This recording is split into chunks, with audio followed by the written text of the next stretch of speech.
जादुई हथौड़ा। मनसा गांव में एक लोहार राम गोपाल रहता था। उसका एक बड़ा पूरा परिवार था जिसका लालन पालन करने के लिए उसे कई बार दिन रात काम करना पड़ता था। रोज की तरह आज भी काम पर जाने से पहले राम गोपाल ने अपना खाने का डिब्बा बांधने के लिए अपनी पत्नी को कहा। पत्नी जब डिब्बा लेकर आई तो राम गोपाल ने कहा, मुझे आज आने में देर हो जाएगी, शायद मैं रात को ही आऊँ। इतना कहकर राम गोपाल अपने काम पर निकल गया। काम पर जाने का रास्ता एक जंगल से होकर गुजरता था। वहाँ जैसे ही राम गोपाल पहुँचा उसे कुछ आवाज़ सुनाई दी। जैसे ही राम गोपाल कुछ पास गया तो उसने देखा कि एक साधु भगवान का मंत्र का जाप करने के साथ ही हंस रहा है। हैरान होकर राम गोपाल ने पूछा, आप ठीक हैं? उस साधु को राम गोपाल नहीं जानता था, लेकिन साधु ने एकदम से उसका नाम लेकर कहा, आओ राम गोपाल बेटा, मैं तुम्हारा ही इंतज़ार कर रहा था। मैं भूखा हूँ, मुझे अपने खाने के डिब्बे से कुछ खिला दो।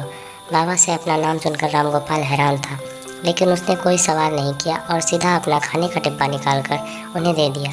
देखते ही देखते बाबा ने राम गोपाल का सारा खाना खा लिया। उसके बाद उस साधु ने कहा, बेटा मैं तो सारा खाना खा गया, अब तुम क्या खाओगे? मुझे माफ़ करना, राम गोपाल ने कहा। कोई बात नहीं बाबा, मैं काम के लिए बाज़ार जा रहा हूँ तो मैं वहीं कुछ खा लूँगा। यह सुनकर उस साधु ने राम गोपाल को खूब आशीर्वाद दिया और भेंट के तौर पर एक हथौड़ा दिया। राम गोपाल ने कहा, आपका आशीर्वाद ही काफ़ी है, मैं इस हथौड़े का क्या करूँगा, इसे आप ही रखिए।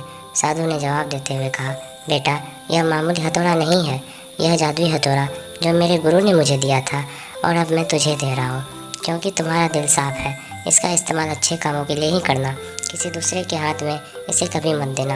इतना कहकर वह बाबा वहाँ से अदृश्य हो गया। राम गोपाल अपने हाथों में हथौड़ा लेकर बाजार काम करने के लिए चला गया। औजार बनाने से पहले उसके दिमाग में आया कि आज इसी हथौड़े से लोहे को पीटता हूँ। जैसे ही उसने लोहे पर हथौड़े से चोट मारी, वो सीधा औजार बन गया। दूसरी चोट में लोहा के बर्तन बन गए। राम गोपाल समझ गया कि यह सच में जादुई हथौड़ा है। वो जो बनाने की सोच के साथ लोहे पर चोट मारता, लोहा सीधा वही बन जाता। जादुई हथौड़े की वजह से राम गोपाल का काम जल्दी खत्म हो गया और वो अपने साथ ही उस जादुई हथौड़े को घर ले गया। इसी तरह रोज़ राम गोपाल उस हथौड़े से जल्दी काम खत्म कर लेता और कई बार तो ज़्यादा बर्तन बनाकर उन्हें गाँव के लोगों को बेच भी देता। धीरे धीरे उसके घर में हालात पहले से कुछ ठीक होने लगे।